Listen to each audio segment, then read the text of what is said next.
Hi, my name is Brandon, and over the past year, the Delight Cafe team and I have traveled across the U.S.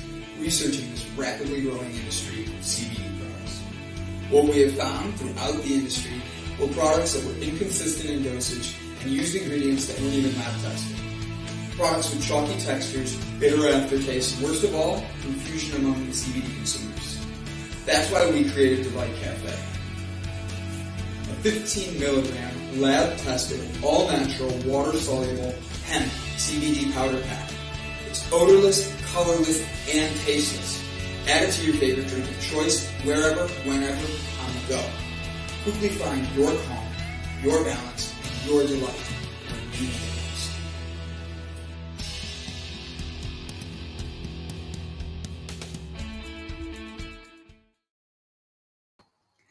Good evening, ladies and gentlemen. My name is Brandon Croucher, and this is The H, an honest conversation about health, hemp, and happiness. Today, we are actually very blessed to be able to have with us Dr. Richard Harris.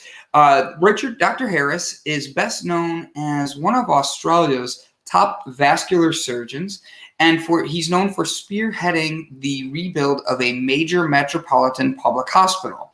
Richard believes in equal access to the best possible health care, quality, care delivered not only in Australia, but around the world. He believes that we are all deserving. Apart from surgery, Richard has been a musician, backpacker, a poet, a painter, and he finds his balance in life through his experience in his creative side. It has been a hard couple of years for many people. While Richard lost his wonderful partner and mother of his two gorgeous children in the early 2020s to breast cancer. My gosh, I'm sorry, doctor. He has found comfort in one of his other passions, writing. He is a writer who fell in love with the words long time ago. He has always had a yearning to set some dreams, adventures, and love down on paper. His first book, Imagine, a novel, does just that. Richard's dreams for what a truly compassionate world could look like, and are woven into beautiful love stories and a journey around the world, which has been inspired by Leon's iconic song and image. Richard lives in Sydney, Australia, joining us today, and is extremely grateful for all the love that surrounds him. Like Leon, he is a dreamer, but he is not the only one. He hopes you will join him in envisioning a world of connection, love, and peace. Ladies and gentlemen, it is truly an honor to introduce Mr. Dr. Richard Harris. Hello, sir. How are you? Hey, how you doing, Brandon? Yeah, that was Lennon, not Leon, but yeah, John Lennon. You've heard of him, the Beatle guy? I was reading it like it was a place. I misread that completely, and I'm like, Lennon? John Lennon, I 100% know. The Beatles, 100%. Yeah. So I want to start off by thanking you for being here, but your openness about what's going on from your wife and your kids and all that, I'm really sorry. And today is actually International No Bra Day. And we talked about breast cancer all over today. Yeah. There's a lot that's being out there, but your way of responding. Oh, go ahead. It's affecting so many women. It's like 1 in 7. When I was a med student, it was 1 in 11, 1 in 12 women would get it. Now it's like 1 in 7. So it's just such a common and tough thing. And I'm hoping that as time goes on, we're going to get more and more sophisticated ways of dealing with it. And they are coming through. There's some exciting sort of treatments coming through. So much less, So I think my wife kind of missed out. She got some of the new treatments, and she had metastatic breast cancer for 7 years. So in her bones and in her lungs, and she beat them. It was only when it got into her liver 3 years before she died, and she still lived an incredibly full life all the way through. So right up till about a month before she died. So yeah, she was an incredible person and lived with it for 18 years. And oh wow. So yeah, it's the breast cancer's been been a massive thing in our family's existence in the last 20 years. But it's had its positives and it's had its negatives for sure. Oh yeah.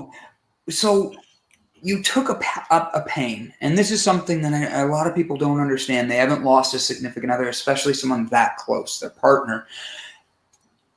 You took it and turned it into such a positive. And I love how that it was written. It's the love, the connections, and all that. How are you using this, and what is your book? Explain to me, to everybody, why this is a book we should get to understanding and loving one another. Yeah, I mean, you definitely should get it. Here it is right here. Imagine. I love it. Richard Harris. It's got a nice a couple of surfers down the bottom there. The theme of it is basically it's the novel version of the song Imagine. So a lot of people are familiar with the song Imagine. It was played at the Olympics recently. It's an anthem for peace. It's an anthem for world harmony, sort of a dream of world harmony, a dream of people not being greedy, and no countries, no religions. So I've kind of taken almost all of Lennon's sentiment and tried to turn it into a novel. And so the book is supposed to be exactly the song in a novel form. So it's reflected in words that are in the form of almost like a response, a chorus and verse type approach, with lots of stories that weave in and out of each other, lots of different parts of the world, because the Lennon song is about the entire world. So I've it's almost like a travelogue of dreams and a revolution in love. That's the bottom line, is that it's trying to imagine if we were super intelligent, super rational, not greedy, not divided, what could we achieve? What would the world really look like? We take the worst bits of the world, and how would it change? Like, what would Afghanistan be like? What would South Africa be like? What would Alabama, or I'm not saying Alabama's the worst place in the world, but it's okay. We agree. Chicago. I've taken some of the tough spots around the world, the Uyghur situation in China. So, what happens when all of a sudden we suddenly become rational and generous? Yeah. So I had to figure out a sci-fi component to get us as humans. We've got to get away from our, greed, and how do we do that? Like, there's this slow evolutionary process that people talk about, but I basically created a situation where a technology happened that transformed us all into these rational, intelligent people in one day. So these clever Americans in California invented a technology that would turn everyone into sensible people, I guess. So yeah, it was fun. Once I created the method for doing this, I could just go and explore all of these different situations around the world. Now, so I have to ask, and this is, we do not have to go down the path of the COVID or anything like that. I know Australia's restrictions have been very difficult right now. And you've been on lockdown for, I believe, almost 2 years now. Well, I mean, Sydney's had about 100 days of lockdown where a lot of people were very restricted. But people like myself who are working in the healthcare sector get to go to work and get to look after people and stuff like that. But it wasn't. Like, I was sitting in a cafe this morning. It was wonderful, like, to actually sit down and hear people have conversations, and we've got our masks off and you can see people's faces in the cafe, and it's fantastic. But we've had this sort of government approach where they've taken the health advice, basically. So they've tried to limit the amount of people that have died, and that, I don't know. I mean, you can argue both ways, but we're an island nation, so we had the opportunity of kind of shutting our borders and not letting masses of people die.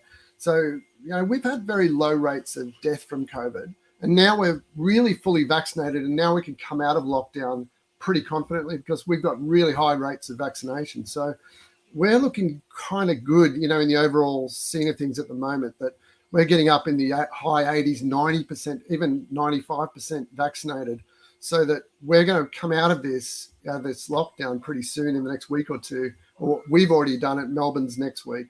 Wow.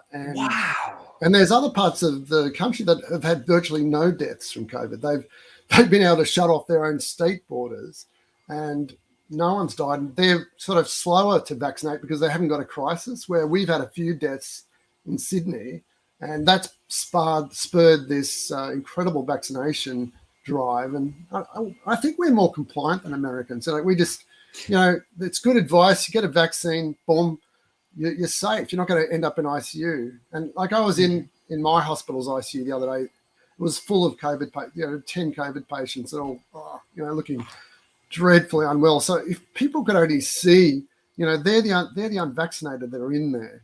It's like 98% in Victoria's ICUs right now are unvaccinated. 2% are vaccinated. So it's like I don't get why people don't take the health advice on that, but it's an interesting one.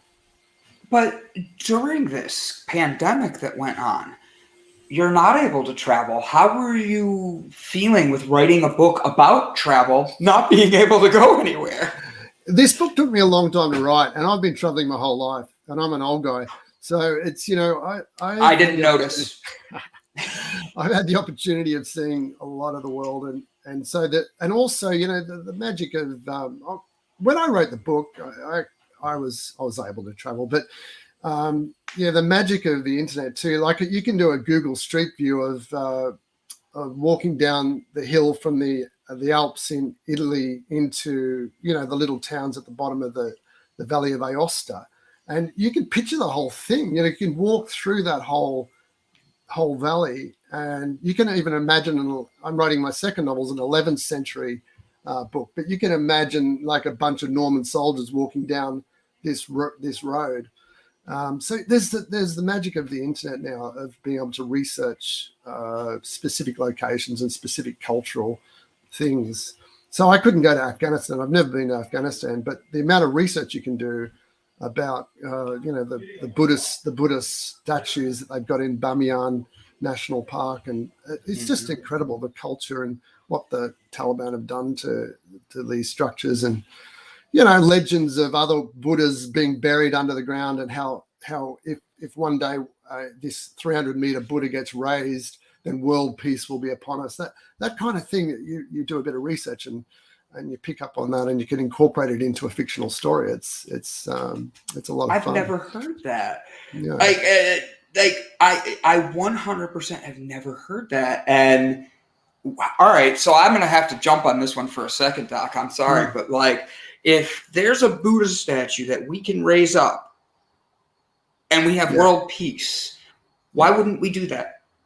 So they haven't found it. So there's in Bamiyan National Park. This is a gorgeous place. I mean, they've got lakes, these glacier lakes, and they've got mountain ranges, and it's just gorgeous from a landscape point of view. But also in I think the 700s or 800 AD, the locals had a Buddhist influence. So there were Chinese immigrants that had came to that area of Afghanistan and built these, carved these Buddhas into the side of the cliff. About, I don't know, they're about 90 meters high or so. And they were kind of painted, and the niche that they were in, the cave niche, was all painted with oil frescoes. And it was supposed to be one of the most beautiful wonders of the world. And then the legend was that there was a temple around, and there was an even bigger Buddha that had been there, and it's supposed to be buried in the vicinity. So they haven't found it, but they have found evidence of this temple, and evidence of other civilization in that area. So I just kind of threw it in. I mean, I'm going to say that there is a 300-meter Buddha there somewhere under the ground, and they'll find it one day. And but if it coincides with Afghanistan being a place where you can go and be a tourist and go and ski, and so in the novel, you've got one of the best ski resorts in the world up there in the mountains of Afghanistan, and romance happens. There's a whole bunch of stuff happens in the mountains of Afghanistan. So it's a world imagined as it could be in the best sense. Yeah. So with your travels, where is somewhere that you just have to go again? You recommend people go, they have to see it, and why? Wow. I mean, I just love so many places. Um, not many people are going to get to Lebanon because my ancient ancestors came from Lebanon in the 1880s to Australia, so that's half of me. I had to go back, so I actually went and kind of hooked up with an old patient of mine, and he kind of organised a driver, and we travelled all over and saw some amazing stuff. And so 10 kilometres from the Syrian border, there's this Greco-Roman temple. It's as big as, I know I've been to the Acropolis in Athens. It's as big as that, this enormous, beautiful, huge columned temple. And you're only getting a bit of an idea of it because only the main structure is still up. But there's these columns that are sort of lying on the ground that are, bigger than you can stand, these round columns that are kind of on the ground. But there's also this main structure, which is still there. 10 kilometers from the Syrian border, where Syria is just a disaster. It's all these sort of major countries are playing games of war with people's lives in that country. But 10 kilometers on the other side, you can get a nice kebab and have a look at this beautiful structure, and you can imagine another love story happening on the steps of this temple. So I don't know. I mean, I love New York. I love Oxford. I love the countryside of, out the back of Oxford in the Cotswolds. Those sort of places don't feature too much in I've got New York because John Lennon lived in New York. So the prologue of the book has John having a conversation with Yoko, and they're discussing, could the words of his song actually come true? Is it possible? And he's saying it's possible, but I don't know how it could happen. And that's kind of one of the greatest mysteries. How are we going to evolve? How are we going to, end up in that dream of not wanting to kill each other and not having armies and not having nuclear weapons that are going to destroy each other in 10 minutes type of thing. It's a very primitive. We're in a very primitive stage of our kind of human development. Evolution. Yeah, I agree. Would you say that there is a possibility one day that we could have that peace? Yeah, I think so. I think you've got to have hope for it, and we've got to. I think having conversations like this, and there are other people that believe in the reality and practical system change. I guess the mere fact that people, even in Australia, who are these coal enthusiasts, are talking about agreeing to the 2050 climate, net zero climate approach is pretty remarkable. That we can get 136 countries signed up to agree to that, to save the planet. I mean, that's pretty practical. It also makes a lot of sense economically. So, but how we get that kind of more subtle thing of humanity, like not wanting to hurt each other out of the system, or not that greed. How do we legislate greed out of it? Like one of the sort of theories in the book is, the base wage, or the minimum wage, if you like, is $150,000 a year, but you can only earn 5 times that if you're a super clever podcaster and genius business tea salesman. You can earn up to 5 times that, but you can't earn 13,000 times that. So if you're the CEO of Amazon or whatever, or you're not, or any company, you just can't do that. So you can earn 5 times what your labourer earns, but not. So you can earn $750,000, and as the productivity of the world goes up, the base wage goes up and the top wage goes up, but you can't earn 5 times more. But that, some people would say, oh, that's communism, or that's, but I don't think it is communism. I think it's sensible evolution of where we could go potentially. It's spreading the wealth. It's making sure that everybody's taken care of. It's balancing, and that's kind of a big thing that a lot of people. I think a lot of people, our generation, I shouldn't say generation, as humans, we sort of kind of take it on as ourselves to be all about ourselves. We're trained at young ages that it's you versus me. And I think that that's become a problem where we're not connecting and seeing how we're demising our world. I do agree, though. I think the 2050 goal of net zero is an astonishing goal. I'd love to see us be able to do that. And you have 2 children, and you want to be able to see your kids and your grandchildren be able to see what they can do for this earth and what they can do in the future. Absolutely. I love it. So you were a part of spearheading the rebuild of a major metropolitan hospital. Can you explain what that means? Because I don't think most people know what that would be like to spearhead building a hospital system for a metropolitan area. Yeah, it was a really fun part of my life. It was about 8 to 10 years ago. I got put forward as the kind of boss of the doctors of a medium-sized hospital in Sydney. And there's about 130 specialists work at this hospital. And I became the chairman of the Medical Staff Council. So I was there advocating for the doctors and the health of the hospital. So I wrote an email on the first night that I was the chairman of the Medical Staff Council, and I said, and normally you're the chair for 2 years, and I said, well, what does this hospital need? I knew exactly what it needed. And about 20 people, which was a lot of people, responded and said, we need a new hospital. And I said, yeah, okay. So I then, in my amateur way, at 11 o'clock or 12 o'clock at night, put out a press release to some of the major news organizations in Sydney. And the next day, there were like 3 or 4 camera crews at the hospital.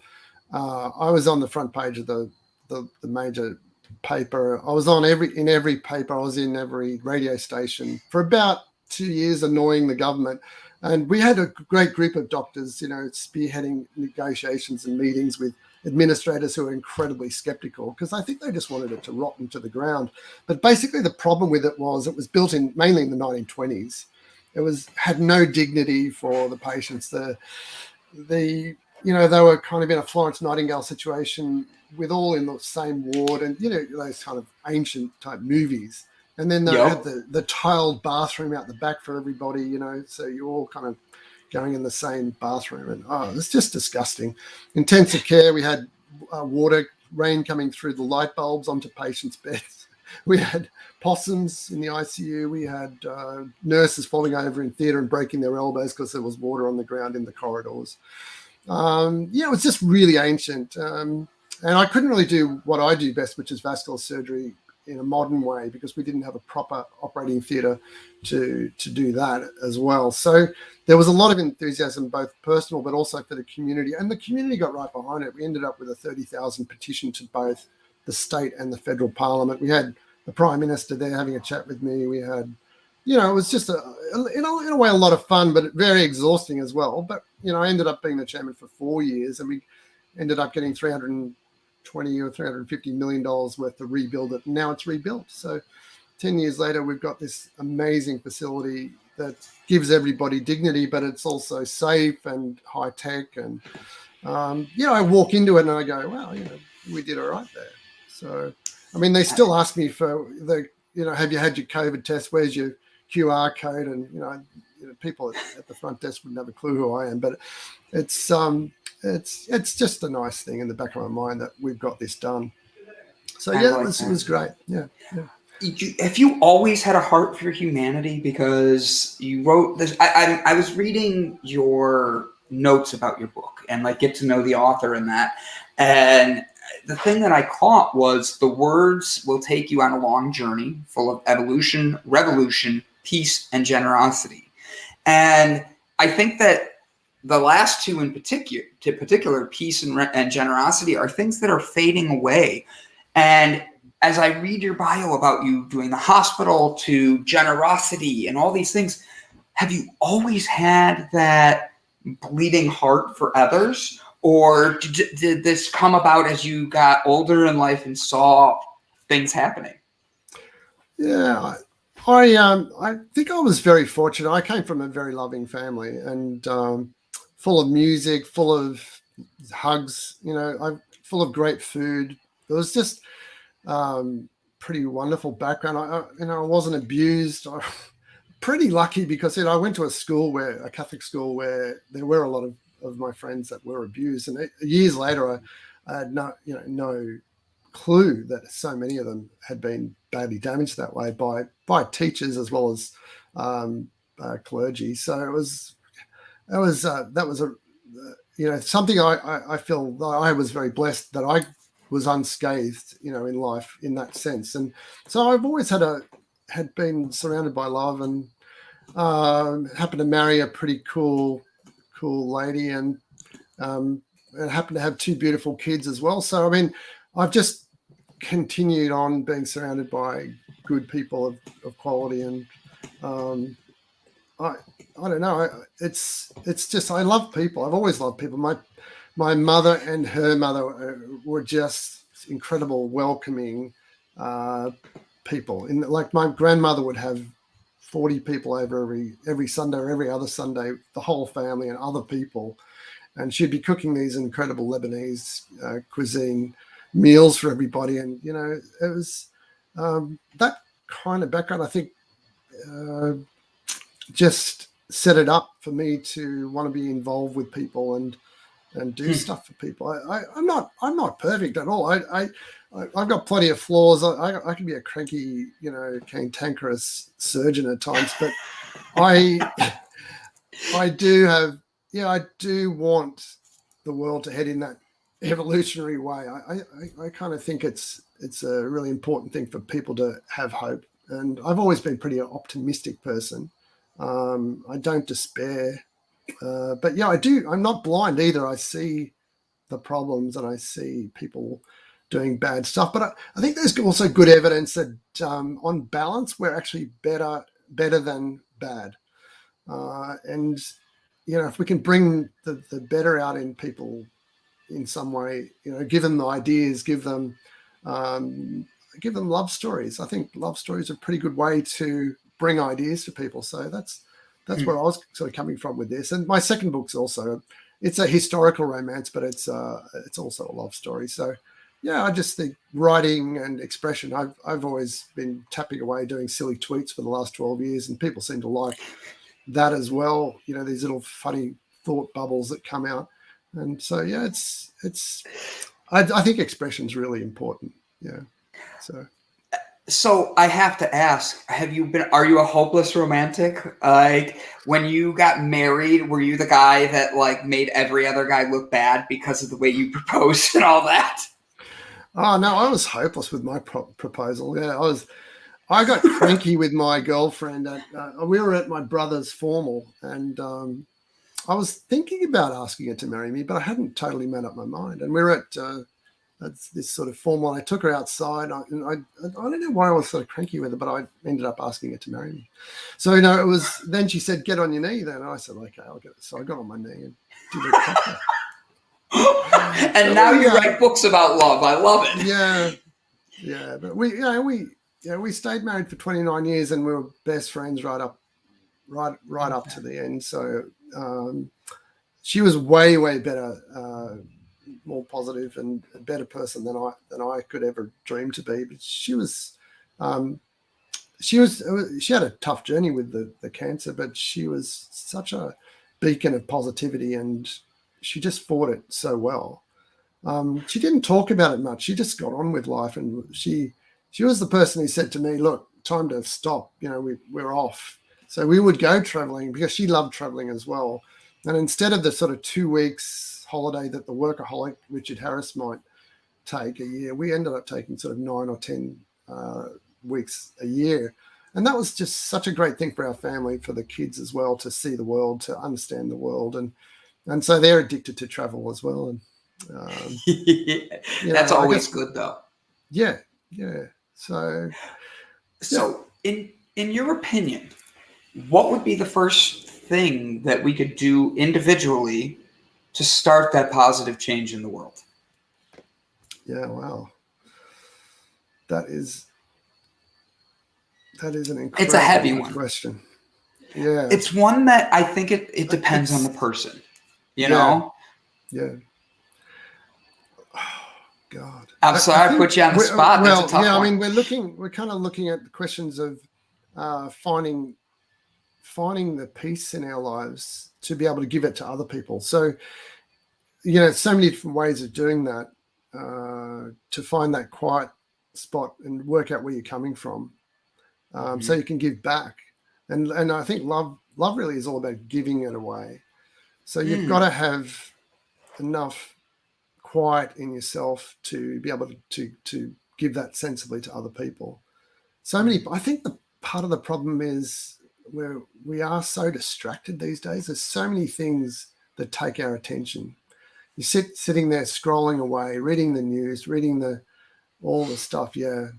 And I'm agreeing with you. I'm pointing for. Yeah, and I know you were talking about it recently with somebody as well. The sort of giving away of a lot of the other distracting technologies. I've been very tempted to do that as well. I think somebody said, "Oh, they've only got YouTube left," and it's an interesting concept, like limiting your medium to one platform or whatever to try and not be so distracted. I mean, lately I've tried all sorts. I've tried TikTok and I've tried Instagram and it You can are be on incredibly TikTok? distracting. Yeah, I know. It's still silly, isn't it? Because I have had a YouTube channel myself, and I've kind of addressed some serious topics and all sorts of topics. But then, people say, well, TikTok might be a great medium to reach out to book lovers, sort of thing. But it's a very interesting algorithm, TikTok, how they decide how many people get to watch your video or your effort. Extraordinary. I don't understand it, to be honest. So I think YouTube's more for serious discussion, I think. And yeah. And I want to share this. So this is your website for everybody. Make sure you click on the link. But I have to ask, as I look on your website and I play on there, is this your family? Is this your wife and your 2 kids? Yeah. Yep. That you have a beautiful family. You have a beautiful family. I love that. With that being said, though, you have your books down here. We can follow you, keep in touch. You have your YouTube, Instagram, Twitter, TikTok. You even have a Tumblr. As I'm opening your Tumblr on accident, I bumped it. This is awesome. And I think that you experience life. And that's something that a lot of people miss is you have the picture of your family traveling and this beautiful background and all this. But then the next picture is you eating a nice dinner and the food that you're eating and all that. You're taking that moment in. And down here, we have a lot more of your books and your YouTube on your webpage. And I want people to be able to go connect with you because you're about the positivity. You're about the love. With that being said, what books do you read that you've read that inspired you? Because for me, I've read Choosing Love. I've read The Subtle Art of Not Giving a Fuck. I've read, and I mean, my spectrum's all over the place on what you can read. What do you read, Doctor, to be able to help yourself instill love and build that in you? Yeah, look, I read very, very broadly. So I love fiction. I read all sorts of fiction. There's a beautiful Australian author called Tim Winton who writes. He writes from Western Australia. He's incredibly well known in Australia, but also around the world. But he's a fabulous guy. He just sort of lives on the beach and writes these fabulous novels. And they're all about relating and people's subtle frailties and things like that. So he's a beautiful fiction writer. Even things like Barack Obama's opus, 700 pages, trying to describe his entry into the presidency in the first 4 years. I mean, that's an impressive book. He's a good writer, but it's also shows the frustration, even at the level of president, that when you're up against the political reality of America and the Congress, that it's incredibly hard to change things in your country. So that's I've been reading so many books this year. I'm not super keen on self-help books. Really? No, I'm not big on self-help books. I think there's more subtle ways to get like great classic literature or poetry, I find more useful than a self-help book. Jane Austen, or Eliot, T.S. Eliot, or even the romantic poets Wordsworth and Coleridge and Keats. I just think that's the kind of stuff where you get the real heart of humanity, and so I tend to sort of move away a little bit from self-help books. Let me try something on this. So moving away from the self-help books, the minute you're free to travel again, where are you going to go? Probably Portugal and Spain, I think. Probably. Really? Yeah, I need, after this lockdown and this sort of boringness of being in my house for way too long, I need a beach holiday, like somewhere else. I mean, I'm going to enjoy the beach here as the summer comes on as well. But I need some downtime, maybe a couple of months, just sitting around and finishing off this second book and just absolutely chilling out. And maybe, I don't know. You never know. I haven't been in any romantic connections at all in the last 18 months. And I did listen to your conversation with your friend the other day. I think, is it Elsa? And I agree with you guys. It's just, there's no point in superficial relationships. And so I think it's all about presence and avoiding fantasy and avoiding, ridiculous superficial relationships. So I'm kind of looking forward to, perhaps meeting somebody that'll be for real. So that's kind of I'm thinking 3 months, 2 or 3 months sitting on the beach in Portugal or Spain might do the trick. In April to June next year might just be perfect. But then I just can't miss heading back to New York and Connecticut and all those parts of the world. I haven't seen enough of the South either. I haven't been to New Orleans. I'd love to go to New Orleans and New I know, Orleans. it's crazy. Yeah. Have you ever been to Cleveland? No. I've been to about 20 something states, but I haven't been to Cleveland. See, if you come to Cleveland, I would be happy to take you out to dinner, give you a tour of the city, because you talk about John Lennon. He actually is in the Rock and Roll Hall of Fame, the Beatles and all that. Cool. So you'd be able to see, and that's in Cleveland, Ohio. So I'd be able to take you there, walk around that. It's just it's got that Chicago, New York, it's that middle point where you feel both cities and have fun. Yeah. So, and we don't have the beaches you're used to. We have Lake Erie, but it's not the same, but still there's a beach. Yeah. So cool. No, I'd love to do that. Let's do it. Absolutely. And New Orleans, I love New Orleans. One of my favorite cities. You got to get around there and all that. I've been to Charleston. That was fabulous. I love Charleston. Have you been to Greenville, South Carolina? I don't think so. No. So I was pretty much in and out of Charleston, and it was. You got to go to Greenville. So Greenville was labeled one of the top small city in the United States.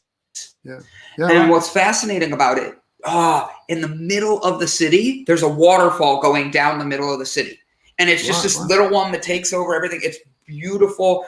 Everything's like just so comfortable. You feel at ease in that city. I love it. Yeah. But I digress. I could talk travel all day. Yeah. So with this, you've been doing a lot of self-growth, especially with having to be alone in all this and having the tragedy that you've had. How has this been able to make you look inside yourself to really break out and, I hate to use the word fall in love with Richard again, but fall in love with yourself again?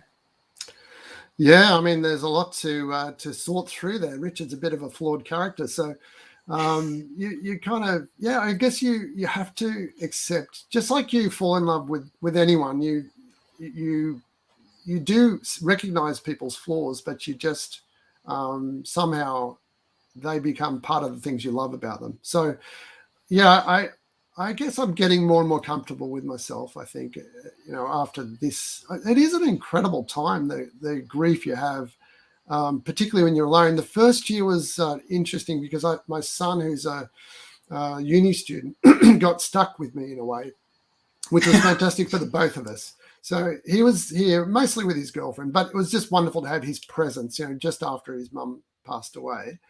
And so we did have that great time together. You're sort of sitting in lockdown doing jigsaw puzzles and, just getting to know each other really well. But then this year he's been able to get back to the country where he's about 600 kilometres away.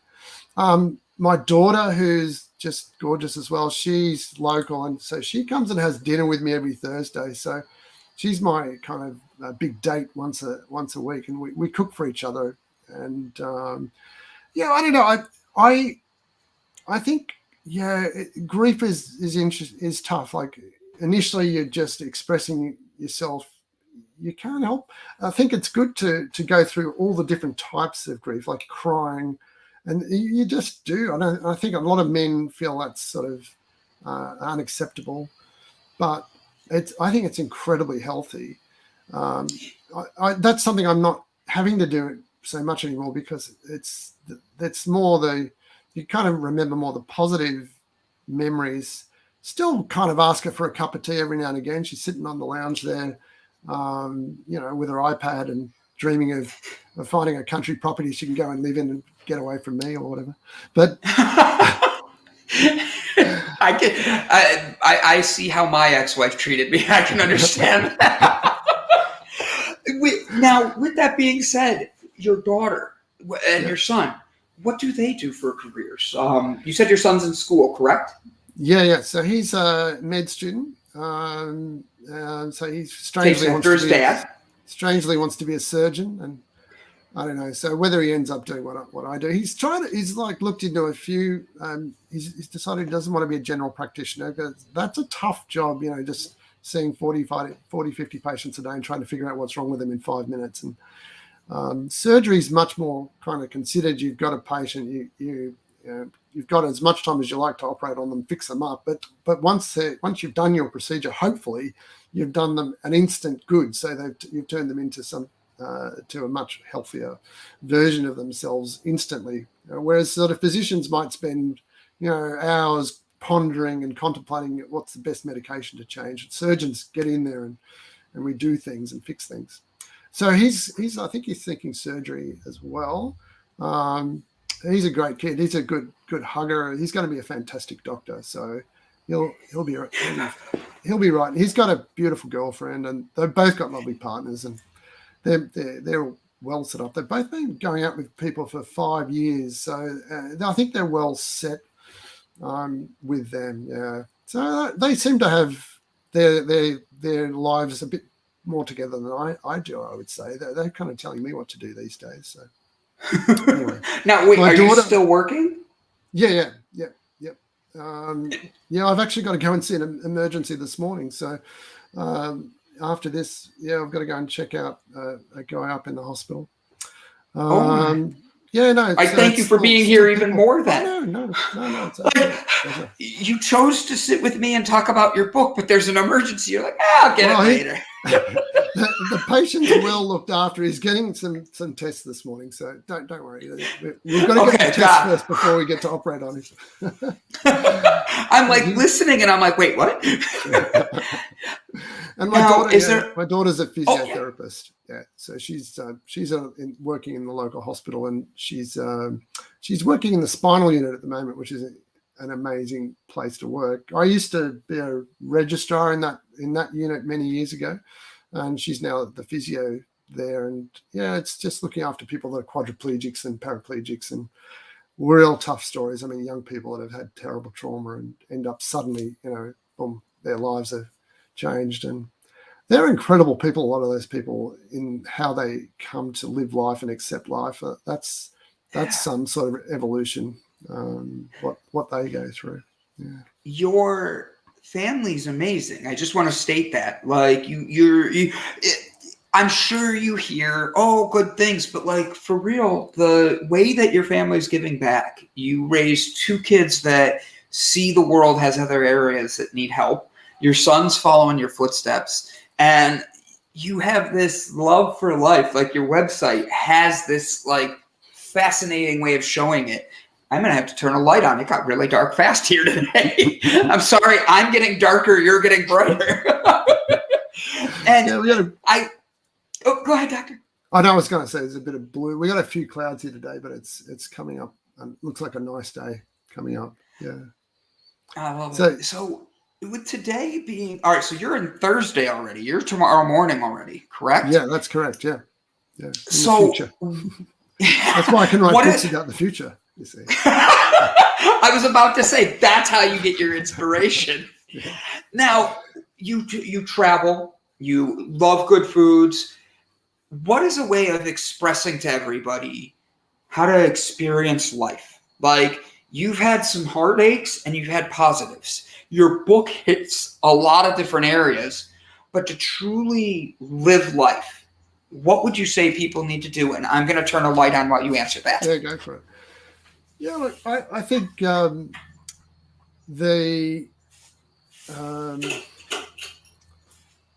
lot of people that you come across, even when you're traveling, are village people, and they're great people, but they've never been outside their village. And people talk about the Dunbar number, how there's only 140, you can only have 140 people in your brain, and that's your village. It's probably true. I think I struggle. You get a new important person in your life, and then I think you kind of shift somebody else out of that 140 in your brain. And even though they may have been quite important to you at one point, they kind of disappear a little bit out of your consciousness. But yeah, I think there is a possibility that you can live a full and happy life within a village. But I think if you consider the world your village, and I don't even think I've half explored this village that's the world. There's still a long way to go. And, I haven't sat lay in an igloo in Finland and watched the Northern Lights. And I have done a ferry trip down the Norwegian coast. That is something else. You go in and out of the fjords, and you ride a horse across an island, and you catch the ferry on the other side of the island, and you keep going down. I mean, there's so many beautiful, incredible things to do in life, just wandering around, Central Park. And I always go back to the Alice in Wonderland statue in Central Park and check it out. I mean, there's just all these little things that stay constant in the world, but so much to explore, so many people to know. So yeah, I don't mind people who just stay in their village, but I think there is real value in getting out of your village and making the world your village a little bit. I agree. It's you have to see the world to experience other cultures. Otherwise, you only know one way. And yeah. I think that's a great way of saying it. I'm sorry. I'm going to go back a step. This fairy village. I don't know anything about this, but this sounds like an excellent type of adventure for a vacation. Can you tell me more about that? Yes. Are you talking about the Finland one with the igloos? The one you just mentioned. I'm not sure if it's in Finland or not. Yeah, you can go to this. I mean, if you go in the kind of, I think, more in the winter months into the northern parts of Sweden and Norway and Finland, right up the top there, absolutely freezing cold. But there are these sort of accommodations where you can live in a traditional igloo. You can get a nice meal as well, apparently, and you can lie there with this glass top to the igloo, and you can watch the Northern Lights. So the Northern Lights are like this sheet of shimmering light in the sky, and it's supposed to be amazing. I mean, I've seen videos of it, but apparently, if you see it for real, it's just incredible. So you probably can see it in Canada and America as well. I'm not sure. Yeah. You can. So with the solar flares that just hit the world recently, it actually made the northern lights come down far enough that if you were to be on Lake Erie here in Cleveland, you could actually see parts of them. And it comes down that far when we get those big flares. Yeah. So you're writing a second book as well. And you're getting ready to publish it. What is this book going to be about? Is it the same type of concept with the travel and the love and the peace, or are you going the opposite way and you have robots killing people? Yeah, well, we're heading back into the 11th century for the second one, so no robots. But I do have some fairies and elves in there and dragons, so we've got a few mystical characters. But it does take in a bunch of countries. We've got England, we've got France, Switzerland, Italy, Spain, and Morocco so far.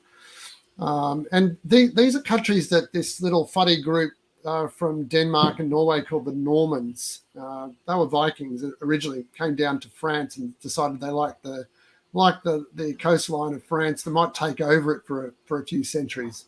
So they basically kicked the French out of that sort of beautiful part of France, Normandy, and then from there they invented castles and they invented a really high-tech warfare, and basically went over and kicked the Muslims out of the bottom of Italy, and they got the Orthodox people out, the Byzantines out of Italy, so the Italy became Catholic and Norman. So they went from this sort of Viking religion to they adopted the culture of wherever they took over very quickly. But they were all over the place, Italy and Spain, and interesting group, the Normans. But the theme of that book is sort of 1066, and that was the year that William the Conqueror went across and took over England. So he became the King of England and kicked the king off the throne in the Battle of Hastings. So yeah, it's kind of it's a spiritual coming together of the Norman spirit, that kind of tough, and then the Celtic spirit, the English, Anglo-Saxon. So the hero is the woman who's the English, Anglo-Saxon, mystical Celtic type, and there's one nice Norman, that ends up with her type of thing. So the romance is between those two ultimately. But we've got to kill off a husband and a couple of the kids, and there's it's not all a pretty picture, but it was brutal times, absolutely brutal times. Yeah. But yeah, it's a lot of fun writing that one as well. It's really good. Is writing your outlet, because you've had a lot happen. You're in Australia with the lockdown. You're a surgeon. My sister was in school to become a surgeon, and she never ended up finishing, but she did go through a lot of the process, and it's a lot. You really have to do a ton. I give you credit for just finishing it, let alone being one that's an accredited one that builds hospitals to make change in the world. And I say that, but you really are doing some things. Does writing help separate you from the day-to-day stresses and help you be able to really just let go of the pains in the world today? Oh, I think so. I think it's well, I don't know how other people do it. Like, how do other people get rid of their pain? I think a lot of people hang on to it in various ways. And I've always found writing, even, as a more angsty 17, 18, 19-year-old writing fairly bad poems, that was a great way of doing it. So I became more and more, I think, romantic in my expression as time went on, because I think the problem with being too angsty and cynical is that it doesn't help anyone. It doesn't. You need to have hope. So and romance is the way to go with that. Sort of taking the most you can out of the universe, out of a beautiful landscape. So where, with Wordsworth, contemplating the clouds floating over the Lakes District, or that's kind of the better way to look at the world, I think, rather than, I don't know. I mean, there's lots of people that do good things by really addressing the nastiness in the world. But the trouble is, if you get too caught up in the nastiness, then I don't think it helps too much. It doesn't help yourself, and it doesn't help other people.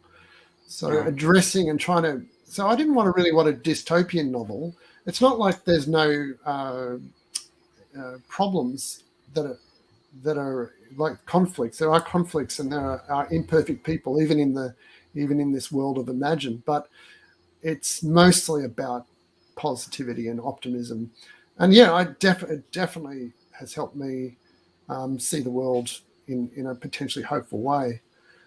I don't like to think that we always have to be so like we are. We need to move on. I don't know quite how we do it. It's a tough one to know the practicalities of that.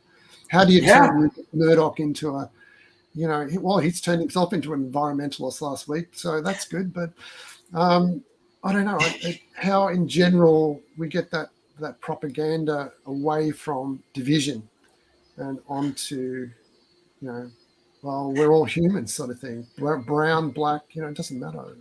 We are humans. So, do you think that, I shouldn't say do you think, have you observed that the news, being someone that travels, is different in different countries? Like some live on fear facting or fear mongering and others live on truth. And is there a country that you actually liked watching their news and connected with? well, one really interesting example is, say, Fiji. There's a great newspaper in Fiji called the Fiji Times. And it was a brilliant observer of the race relations in the country. So there's half the population is Indian. They were brought in as sort of sugarcane cutters in the 1890s and early 1900s. And then the other population is the indigenous Fijian people. They're sort of these big, friendly, large, huggy sort of people, and very different cultures. And there has been a little bit of intermarriage, a little bit of stuff going on, but they're so different cultures that it's not funny. So you've got the Hindi, Muslims, Indian population, and then you've got the mainly they were cannibals like just 150 years ago, but now they're Christians. So they're Baptists and Catholics and Methodists and all this sort of stuff. So very, very different religions, very different languages. So they don't speak the same language. The English is kind of the common language, but they would prefer to speak their own Fijian and Hindi, even after 100 years. So it's incredible how they preserved this sort of division. But the Fiji Times was really fantastic observer of that and tried to bring people together, and it was a really interesting paper until they had these coups there. And then when the army took over Fiji, it suddenly became censored. So that that's a negative. You go and read the Fiji Times when you're on holidays in Fiji now, and there's no criticism of the government. So it's incredible the power of the media, and incredible the power of governments and corporations to control the media. And that's a huge problem. How do we turn corporations a bit more into us, like into humanity? That's a crucial question. How that happens, and I think there are people working towards that, but slow. I agree. I think people are working towards it. I agree with you, but I think it requires community. It requires people seeing each other as that space of, we have to make the change, because corporations are about one thing, and that's making money. And government, they're about one thing, power.